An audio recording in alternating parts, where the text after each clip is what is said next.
मुंशी प्रेमचंद के लिखे उपन्यास गोदान के 30वें भाग का वाचन। मिल करीब करीब पूरी जल चुकी थी, लेकिन उसी मिल को फिर से खड़ा करना होगा। मिस्टर खन्ना ने अपनी सारी कोशिशें इसके लिए लगा दी हैं। मजदूरों की हड़ताल जारी है, मगर अब उससे मिल मालिकों की कोई विशेष हानि नहीं है।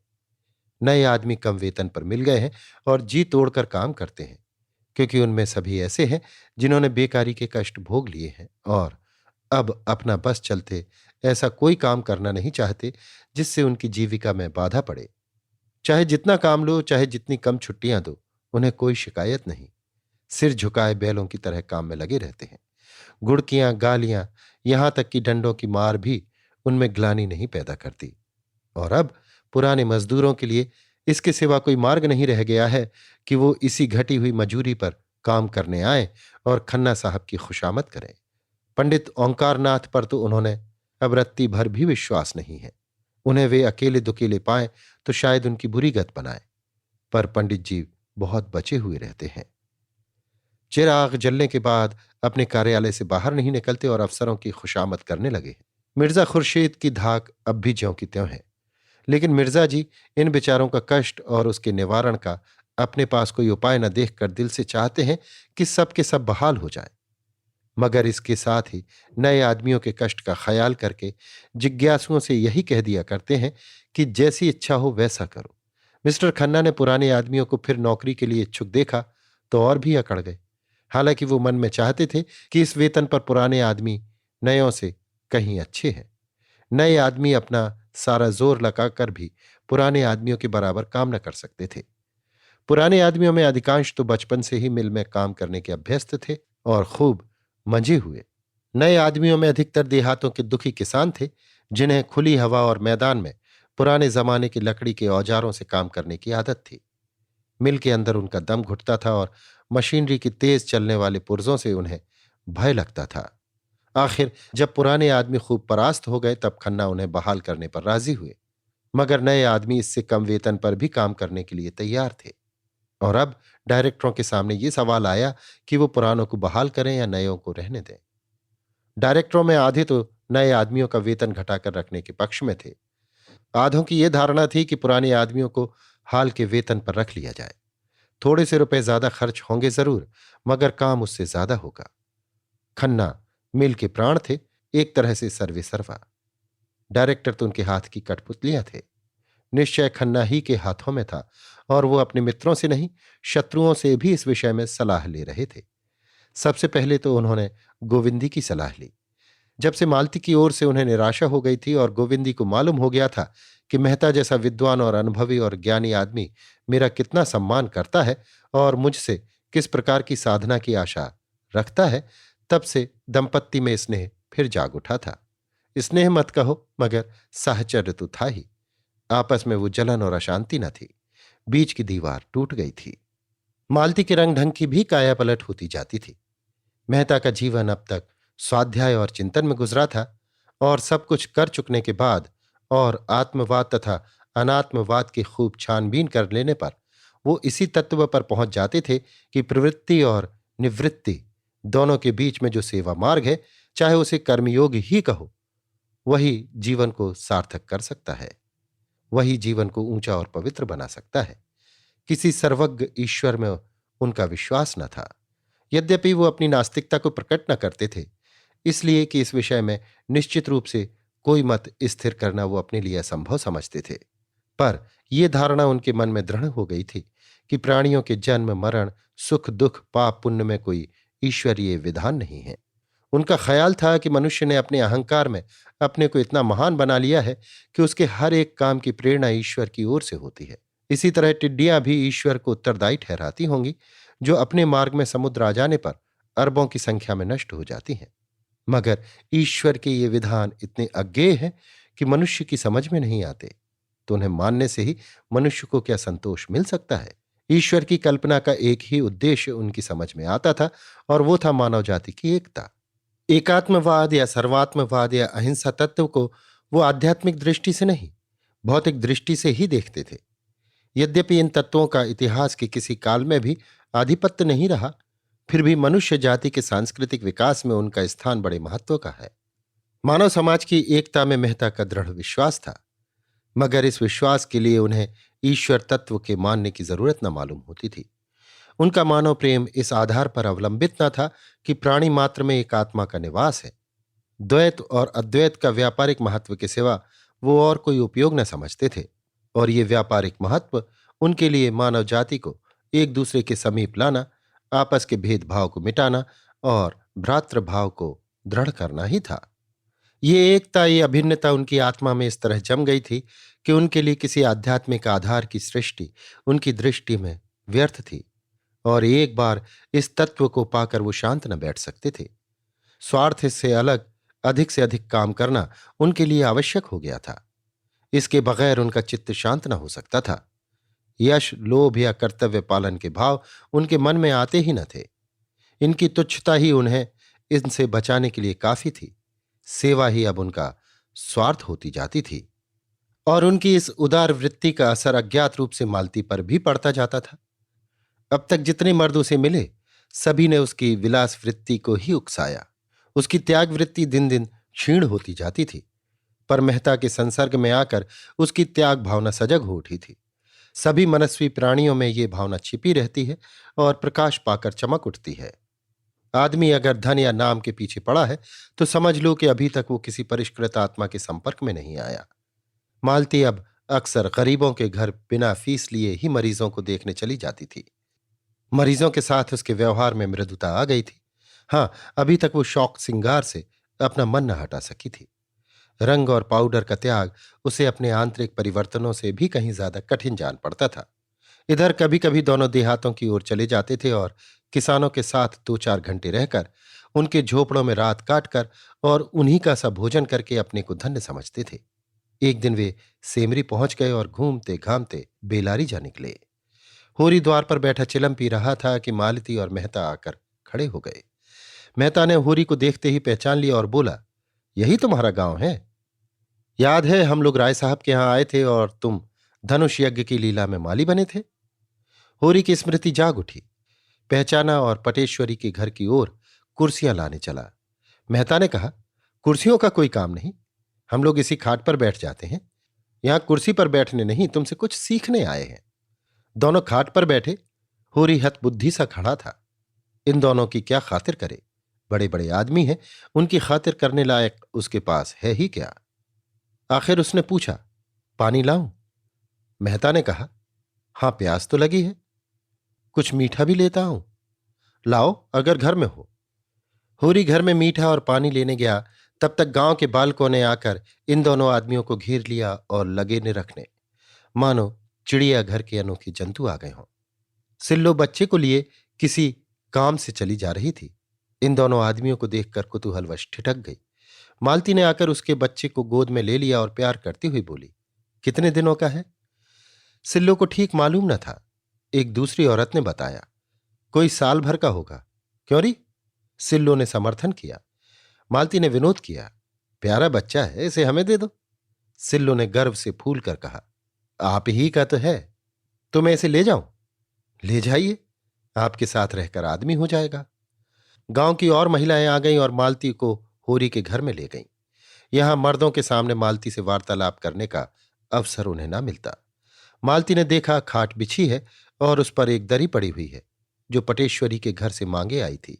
मालती जाकर बैठी। संतान रक्षा और शिशु पालन की बातें होने लगीं। औरतें मन लगाकर सुनती रहीं। धनिया ने कहा, यहां ये सब सफाई और संयम कैसे होगा सरकार? भोजन तक का ठिकाना तो है नहीं। मालती ने समझाया, सफाई में कुछ खर्च नहीं, केवल थोड़ी सी मेहनत और होशियारी से काम चल सकता है। दुलारी सहुआइन ने कहा, ये सारी बातें तुम्हें कैसे मालूम हुई सरकार? आपका तो अभी ब्याह ही नहीं हुआ। मालती ने मुस्कुराकर पूछा, तुम्हें कैसे मालूम हुआ कि मेरा ब्याह नहीं हुआ है? सभी स्त्रियां मुंह फेर कर मुस्कुराईं। धनिया बोली, भला ये भी छिपा रहता है मिस साहब, मुंह देखते ही पता चल जाता है। मालती ने झेपते हुए कहा, इसीलिए ब्याह नहीं किया कि आप लोगों की सेवा कैसे करती। सबने एक स्वर में कहा, धन्य हो सरकार, धन्य हो। सिलिया मालती के पांव दबाने लगी। सरकार कितनी दूर से आई हैं, थक गई होंगी। मालती ने पांव खींचकर कहा, नहीं नहीं, मैं थकी नहीं हूं। मैं तो हवा गाड़ी पर आई हूं। मैं चाहती हूं आप लोग अपने बच्चे लाएं, तो मैं उन्हें देखकर आप लोगों को बताऊं कि आप उन्हें कैसे तंदुरुस्त और निरोग रख सकती हैं। जरा देर में 20-25 बच्चे आ गए। मालती उनकी परीक्षा करने लगी। कई बच्चों की आंखें उठी थीं, उनकी आंख में दवा डाली। अधिकतर बच्चे दुर्बल थे। इसका कारण था माता पिता को भोजन अच्छा न मिलना। मालती को यह जानकर आश्चर्य हुआ कि बहुत कम घरों में दूध होता था। घी के तो सालों दर्शन नहीं होते। मालती ने यहां भी उन्हें भोजन करने का महत्व समझाया, जैसा वो सभी गांवों में किया करती थी। उसका जी इसलिए जलता था कि ये लोग अच्छा भोजन क्यों नहीं करते। उसे ग्रामीणों पर क्रोध आ जाता था। क्या तुम्हारा जन्म इसीलिए हुआ है कि तुम मर मर कर कमाओ और जो कुछ पैदा हो उसे खा ना सको? जहां 2-4 बैलों के लिए भोजन है, 1-2 गाय भैंसों के लिए चारा नहीं है? क्यों ये लोग भोजन को जीवन की मुख्य वस्तु न समझकर उसे केवल प्राण रक्षा की वस्तु समझते हैं? क्यों सरकार से नहीं कहते कि नाम मात्र के ब्याज पर रुपए देकर उन्हें सूदखोर महाजनों के पंजे से बचाएं? उसने जिस किसी से पूछा, यही मालूम हुआ कि उसकी कमाई का बड़ा भाग महाजनों का कर्ज चुकाने में खर्च हो जाता है।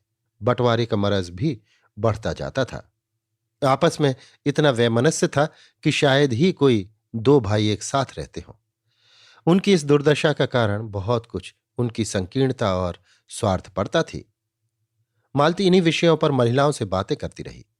उनकी श्रद्धा देख देख कर उसके मन में सेवा की प्रेरणा और भी प्रबल हो रही थी। इस त्यागमय जीवन के सामने वो विलासी जीवन कितना तुच्छ और बनावटी था। आज उसके वो रेशमी कपड़े जिन पर जरी का काम था, और वो सुगंध से महकता हुआ शरीर, और वो पाउडर से अलंकृत मुखमंडल उसे लज्जित करने लगा। उसकी कलाई पर बंधी सोने की घड़ी जैसे अपने अपलक नेत्रों से उसे घूर रही थी। उसके गले में चमकता हुआ जड़ाऊ नेकलेस मानो उसका गला घोंट रहा था। इन त्याग और श्रद्धा की देवियों के सामने वो अपनी दृष्टि में नीची लग रही थी। वो इन ग्रामीणों से बहुत सी बातें ज्यादा जानती थी, समय की गति ज्यादा पहचानती थी। लेकिन जिन परिस्थितियों में ये गरीब ने जीवन को सार्थक कर रही थी, उनमें क्या वो एक दिन भी रह सकती है? जिनमें अहंकार का नाम नहीं, दिन भर काम करती हैं, उपवास करती हैं, रोती हैं, फिर भी इतनी प्रसन्न मुख। दूसरे उनके लिए इतने अपने हो गए हैं कि अपना अस्तित्व ही नहीं रहा। उनका अपनापन अपने लड़कों में, अपने पति में, अपने संबंधियों में है। इस भावना की रक्षा करते हुए, इसी भावना का क्षेत्र और बढ़ाकर भावी नारित्व का आदर्श निर्माण होगा। जागृत देवियों में इसकी जगह आत्मसेवन का जो भाव आ बैठा है, सब कुछ अपने लिए, अपने भोग विलास के लिए, उससे तो ये सुषुप्त अवस्था ही अच्छी। पुरुष निर्दयी है माना, लेकिन है तो इन्हीं माताओं का बेटा। क्यों माता ने पुत्र को ऐसी शिक्षा नहीं दी कि वो माता की, स्त्री जाति की पूजा करता? इसीलिए कि माता को ये शिक्षा देनी नहीं आती।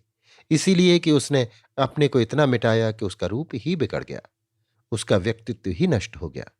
नहीं, अपने को मिटाने से काम न चलेगा। नारी को समाज कल्याण के लिए अपने अधिकारों की रक्षा करनी पड़ेगी, उसी तरह जैसे इन किसानों की अपनी रक्षा के लिए इस देवत्व का कुछ त्याग करना पड़ेगा। मालती को औरतें अब तक घेरे हुए थी। उसकी बातों से जैसे उन्हें तृप्ति न होती थी। कई औरतों ने उससे रात को वहीं रहने का आग्रह किया। मालती को भी उनका सरल स्नेह ऐसा प्यारा लगा कि उसने उनका निमंत्रण स्वीकार कर लिया। रात को औरतें उसे अपना गाना सुनाएंगी। मालती ने भी प्रत्येक घर में जा जाकर उसकी दशा से परिचय प्राप्त करने में अपने समय का सदुपयोग किया। उसकी निष्कपटता, सद्भावना और सहानुभूति उन गवारिनों के लिए देवी के वरदान से कम न थी। उधर मेहता साहब खाट पर आसन जमाए किसानों की कुश्ती देख रहे थे और पछता रहे थे, मिर्जा जी को क्यों न साथ ले लिया, नहीं उनका भी एक जोड़ हो जाता।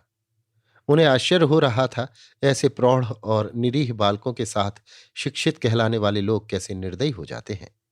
अज्ञान की भांति ज्ञान भी सरल, निष्कपट और सुनहले स्वप्न देखने वाला होता है। मानवता में उसका विश्वास इतना दृढ़, इतना सजीव होता है कि वो इनके विरुद्ध व्यवहार को अमानुषीय समझने लगता है। ये वो भूल जाता है कि भेड़ियों ने भेड़ों की निरीहता का जवाब सदैव पंजे और दांतों से दिया है। वो अपना एक आदर्श संसार बनाकर उसको आदर्श मानवता से आबाद करता है और उसी में मग्न रहता है। यथार्थता कितनी अगम्य, कितनी दुर्बोध, कितनी अप्राकृतिक है, उसकी ओर विचार करना उसके लिए मुश्किल हो जाता है। मेहता जी इस समय इन गंवारों के बीच में बैठे हुए इसी प्रश्न को हल कर रहे थे कि इनकी दशा इतनी दयनीय क्यों है। वो इस सत्य से आंखें मिलाने का साहस न कर सकते थे कि इनका देवत्व ही इनकी दुर्दशा का कारण है। काश ये आदमी ज्यादा और देवता कम होते तो यों न ठुकराए जाते। देश में कुछ भी हो, क्रांति ही क्यों ना आ जाए, इनसे कोई मतलब नहीं। कोई दल उनके सामने सबल के रूप में आए, उसके सामने सिर झुकाने को तैयार। उनकी निरीहता जड़ता की हद तक पहुंच गई है, जिसे कठोर आघात ही कर्मण्य बना सकता है। उनकी आत्मा जैसे चारों ओर से निराश होकर अब अपने अंदर की टांगें तोड़कर बैठ गई है। उनमें अपने जीवन की चेतना ही जैसे लुप्त हो गई है। संध्या हो गई थी। जो लोग अब तक खेतों में काम कर रहे थे वे भी दौड़े चले आ रहे थे।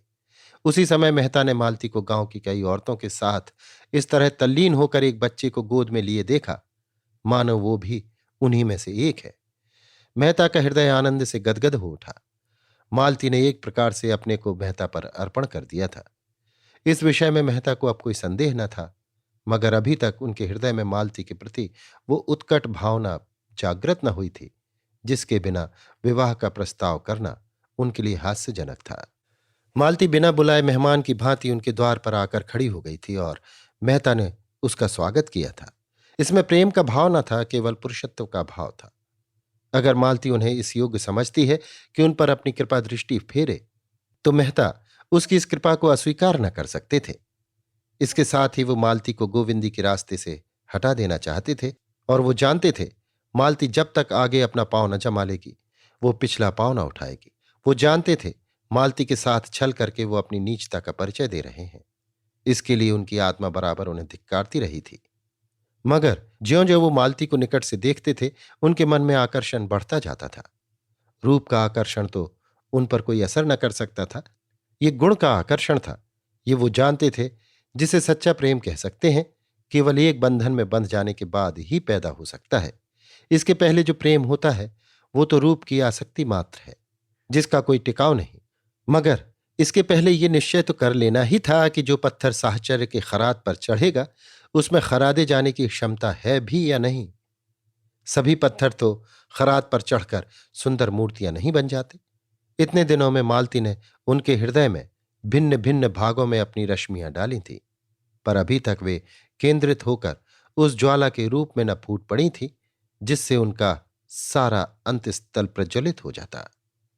आज मालती ने ग्रामीणों में मिलकर और सारे भेदभावों को मिटाकर इन रश्मियों को मानो केंद्रित कर दिया, और आज पहली बार मेहता को मालती से एकात्मता का अनुभव हुआ।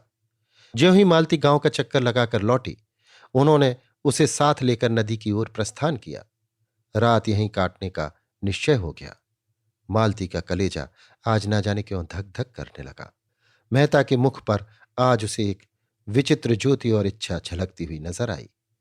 नदी के किनारे चांदी का फर्श बिछा हुआ था और नदी रत्न जटित आभूषण पहने मीठे स्वरों में गाती चांद की और तारों की ओर सिर झुकाए नींद में माते वृक्षों को अपना नृत्य दिखा रही थी। मेहता प्रकृति की उस मादक शोभा से जैसे मस्त हो गए, जैसे उनका बालपन अपनी सारी क्रीड़ाओं के साथ लौट आया हो। बालू पर कई कुलाटे मारी, फिर दौड़े हुए नदी में जाकर घुटने तक पानी में खड़े हो गए। मालती ने कहा, पानी में न खड़े रहो, कहीं ठंड न लग जाए। मेहता ने पानी उछाल कर कहा, मेरा तो जी चाहता है नदी के उस पार तैरकर चला जाऊं। नहीं नहीं, पानी से निकल आओ, मैं न जाने दूंगी। तुम मेरे साथ न चलोगी उस सूनी बस्ती में जहां स्वप्नों का राज्य है? मुझे तो तैरना नहीं आता।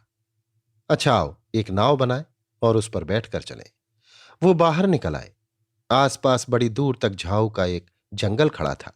मेहता ने जेब से चाकू निकाला और बहुत सी टहनियां काटकर जमा की। करार पर सरपत के जूट खड़े थे। ऊपर चढ़कर सरपत का एक गट्ठा काट लाए और वहीं बालू के फर्श पर बैठकर सरपत की रस्सी बटने लगे। ऐसे प्रसन्न थे मानो स्वर्गारोहण की तैयारी कर रहे हैं। कई बार उंगलियां चिर गईं, खून निकला। मालती बिगड़ रही थी, बार बार गांव लौट चलने के लिए आग्रह कर रही थी, पर उन्हें कोई परवाह न थी। वही बालकों सा उल्लास था, वही अल्हड़पन, वही हठ। दर्शन और विज्ञान सभी इस प्रवाह में बह गए थे। रस्सी तैयार हो गई, झाऊ का बड़ा सा तख्त बन गया। टहनियां दोनों सिरों पर रस्सी से जोड़ दी गई थी। उसके छिद्रों में झाऊ की टहनियां भर दी गईं। जिससे पानी ऊपर ना आए। नौका तैयार हो गई। रात और भी स्वप्निल हो गई थी। मेहता ने नौका को पानी में डालकर मालती का हाथ पकड़कर कहा, आओ बैठो। मालती ने सशंक होकर कहा, 2 आदमियों का बोझ संभाल लेगी। मेहता ने दार्शनिक मुस्कान के साथ कहा, जिस तरी पर बैठे हम लोग जीवन यात्रा कर रहे हैं वो तो इससे कहीं निस्सार है मालती। क्या डर रही हो? डर किस बात का जब तुम साथ हो? सच कहती हो? अब तक मैंने बगैर किसी की सहायता के बाधाओं को जीता है, अब तो तुम्हारे संग हूं। दोनों उस झाऊ के तख्ते पर बैठे और मेहता ने झाऊ के एक डंडे से ही उसे खेना शुरू किया। तख्ता डगमगाता हुआ पानी में चला। मालती ने मन को इस तख्ते से हटाने के लिए पूछा, तुम तो हमेशा शहरों में रहे, गांव के जीवन का तुम्हें कैसे अभ्यास हो गया? मैं तो ऐसा तख्ता कभी न बना सकती। मेहता ने उसे अनुरक्त नेत्रों से देखकर कहा, शायद ये मेरे पिछले जन्म का संस्कार है। प्रकृति से स्पर्श होते ही जैसे मुझ में नया जीवन सा आ जाता है। नस नस में स्फूर्ति छा जाती है। एक एक पक्षी, एक एक पशु जैसे मुझे आनंद का निमंत्रण देता हुआ जान पड़ता है, मानो भूले हुए सुखों की याद दिला रहा हो। ये आनंद मुझे और कहीं नहीं मिलता मालती। संगीत के रुलाने वाले स्वरों में भी नहीं, दर्शन की ऊंची उड़ानों में भी नहीं। जैसे अपने आप को पा जाता हूं, जैसे पक्षी अपने घोंसले में आ जाए। तख्ता डगमगाता, कभी तिरछा, कभी सीधा, कभी चक्कर खाता हुआ चला जा रहा था। सहसा मालती ने कातर कंठ से पूछा, और मैं तुम्हारे जीवन में कभी नहीं आती? मेहता ने उसका हाथ पकड़कर कहा, आती हो, बार बार आती हो, सुगंध के एक झोंके की तरह, कल्पना की एक छाया की तरह, और फिर अदृश्य हो जाती हो। दौड़ता हूं कि तुम्हें करपाश में बांध लूं, पर हाथ खुले रह जाते हैं और तुम गायब हो जाती हो। मालती ने उन्माद की दशा में कहा, लेकिन तुमने इसका कारण भी सोचा, समझना चाहा? हां मालती, बहुत सोचा, बार बार सोचा। तो क्या मालूम हुआ? यही कि मैं जिस आधार पर जीवन का भवन खड़ा करना चाहता हूं वो अस्थिर है। ये कोई विशाल भवन नहीं है, केवल एक छोटी सी शांत कुटिया है, लेकिन उसके लिए भी तो कोई स्थिर आधार चाहिए। मालती ने अपना हाथ छुड़ाकर जैसे मान करते हुए कहा, यह झूठा आक्षेप है। तुमने सदैव मुझे परीक्षा की आंखों से देखा, कभी प्रेम की आंखों से नहीं। क्या तुम इतना भी नहीं जानते कि नारी परीक्षा नहीं चाहती, प्रेम चाहती है? परीक्षा गुणों को अवगुण, सुंदर को असुंदर बनाने वाली चीज है। प्रेम अवगुणों को गुण बनाता है, असुंदर को सुंदर। मैंने तुमसे प्रेम किया। मैं कल्पना ही नहीं कर सकती कि तुम में कोई बुराई भी है, मगर तुमने मेरी परीक्षा की और तुम मुझे अस्थिर, चंचल और जाने क्या क्या समझकर मुझसे हमेशा दूर भागते रहे। मैं जो कुछ कहना चाहती हूं वो मुझे कह लेने दो। मैं क्यों अस्थिर और चंचल हूं? इसलिए कि मुझे वो प्रेम नहीं मिला जो मुझे स्थिर और अचंचल बनाता। अगर तुमने मेरे सामने उसी तरह आत्मसमर्पण किया होता जैसे मैंने तुम्हारे सामने किया है, तो तुम आज मुझ पर यह आक्षेप न रखते। मेहता ने मालती के मान का आनंद उठाते हुए कहा, तुमने मेरी परीक्षा कभी नहीं की? सच कहती हो? कभी नहीं। तो तुमने गलती की। मैं इसकी परवाह नहीं करती। भावुकता में ना आओ मालती। प्रेम देने के पहले हम सब परीक्षा करते हैं, और तुमने की, चाहे अप्रत्यक्ष रूप से ही की हो। मैं आज तुमसे स्पष्ट कहता हूं कि पहले मैंने तुम्हें उसी तरह देखा जैसे रोज ही हजारों देवियों को देखा करता हूं, केवल विनोद के भाव से। अगर मैं गलती नहीं करता तो तुमने भी मुझे मनोरंजन के लिए एक नया खिलौना समझा। मालती ने टोका, गलत कहते हो। मैंने कभी तुम्हें इस नजर से नहीं देखा। मैंने पहले ही दिन तुम्हें अपना देव बनाकर अपने हृदय। मेहता बात काटकर बोले, फिर वही भावुकता? मुझे ऐसे महत्व के विषय में भावुकता पसंद नहीं। अगर तुमने पहले ही दिन से मुझे इस कृपा के योग्य समझा तो इसका यही कारण हो सकता है कि मैं रूप भरने में तुमसे ज्यादा कुशल हूं। वरना जहां तक मैंने नारियों का स्वभाव देखा है वो प्रेम के विषय में काफी छानबीन करती हैं। पहले भी तो स्वयंवर से पुरुषों की परीक्षा होती थी। वो मनोवृत्ति अब भी मौजूद है, चाहे उसका रूप कुछ बदल गया हो। मैंने तब से बराबर यही कोशिश की है कि अपने को संपूर्ण रूप से तुम्हारे सामने रख दूं और उसके साथ ही तुम्हारी आत्मा तक भी पहुंच जाऊं। और मैं ज्यों ज्यों तुम्हारे अंतस्थल की गहराई में उतरा हूं, मुझे रत्न मिले हैं। मैं विनोद के लिए आया और आज उपासक बना हुआ हूं। तुमने मेरे भीतर क्या पाया ये मुझे मालूम नहीं। नदी का दूसरा किनारा आ गया। दोनों उतरकर उसी बालू के फर्श पर जा बैठे और मेहता फिर उसी प्रवाह में बोले, और आज मैं यहां वही पूछने के लिए तुम्हें लाया हूं। मालती ने कांपते हुए स्वर में कहा, क्या? क्या अभी तुम्हें मुझसे ये पूछने की जरूरत बाकी है? हां, इसलिए कि मैं आज तुम्हें अपना वो रूप दिखाऊंगा जो शायद अभी तक तुमने नहीं देखा और जिसे मैंने भी छिपाया। अच्छा, मान लो मैं तुमसे विवाह करके कल तुमसे बेवफाई करूं, तो तुम मुझे क्या सजा दोगी? मालती ने उसकी ओर चकित होकर देखा। इसका आशय उसकी समझ में ना आया। ऐसा प्रश्न क्यों करते हो? मेरे लिए ये बड़े महत्व की बात है। मैं इसकी संभावना नहीं समझती। संसार में कुछ भी असंभव नहीं है। बड़े से बड़ा महात्मा भी एक क्षण में पतित हो सकता है। मैं उसका कारण खोजूंगी और उसे दूर करूंगी। मान लो मेरी आदत न छूटे, फिर मैं नहीं कह सकती क्या करूंगी। शायद विष खाकर सो रहूं। लेकिन यदि तुम मुझसे यही प्रश्न करो तो मैं उसका दूसरा जवाब दूंगा। मालती ने सशंक होकर पूछा, बतलाओ। मेहता ने दृढ़ता के साथ कहा, मैं पहले तुम्हारा प्राणांत कर दूंगा, फिर अपना। मालती ने जोर से कहकहा मारा और सिर से पांव तक सिहर उठी। उसकी हंसी केवल उसके सेहरन को छिपाने का आवरण थी। मेहता ने पूछा, तुम हंसी क्यों? इसलिए कि तुम ऐसे हिंसावादी नहीं जान पड़ते। नहीं मालती, इस विषय में मैं पूरा पशु हूं और उस पर लज्जित होने का कोई कारण नहीं देखता। आध्यात्मिक प्रेम और त्यागमय प्रेम और निस्वार्थ प्रेम, जिसमें आदमी अपने को मिटाकर केवल प्रेमिका के लिए जीता है, उसके आनंद से आनंदित होता है और उसके चरणों पर अपनी आत्मा समर्पण कर देता है, मेरे लिए निरर्थक शब्द है। मैंने पुस्तकों में ऐसी प्रेम कथाएं पढ़ी हैं जहां प्रेमी ने प्रेमिका के नए प्रेमियों के लिए अपनी जान दे दी है, मगर उस भावना को मैं श्रद्धा कह सकता हूं, सेवा कह सकता हूं, प्रेम कभी नहीं। प्रेम सीधी सादी गऊ नहीं, खूंखार शेर है जो अपने शिकार पर किसी की आंख भी नहीं पड़ने देता।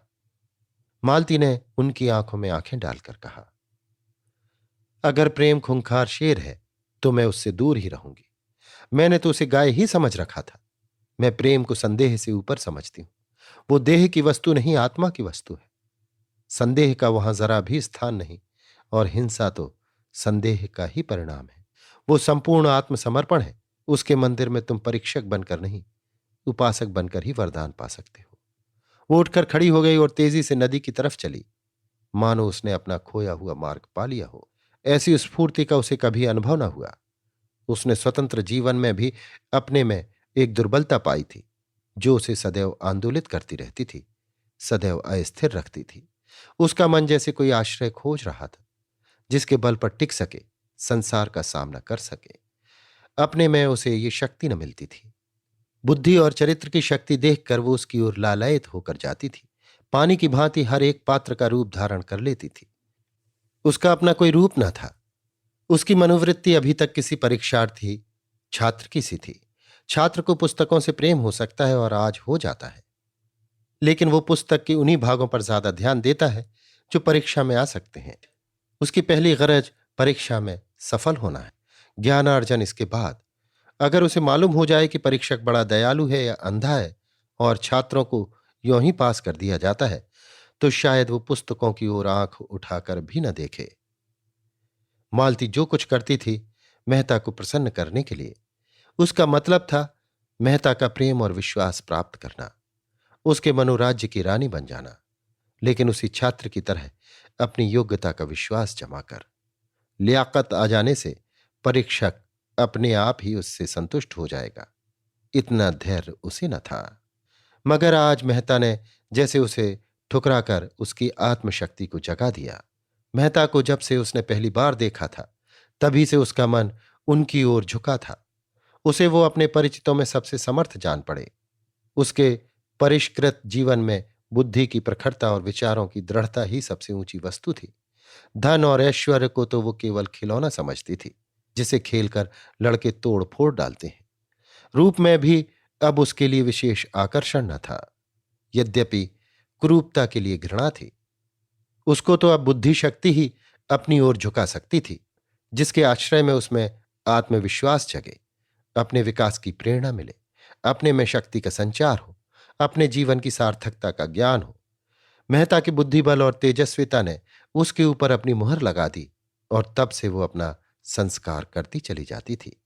जिस प्रेरक शक्ति की उसे जरूरत थी वो मिल गई थी और अज्ञात रूप से उसे गति और शक्ति दे रही थी।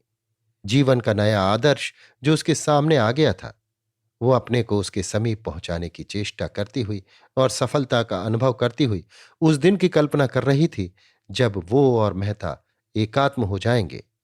और ये कल्पना उसे और भी दृढ़ और निष्ठ बना रही थी।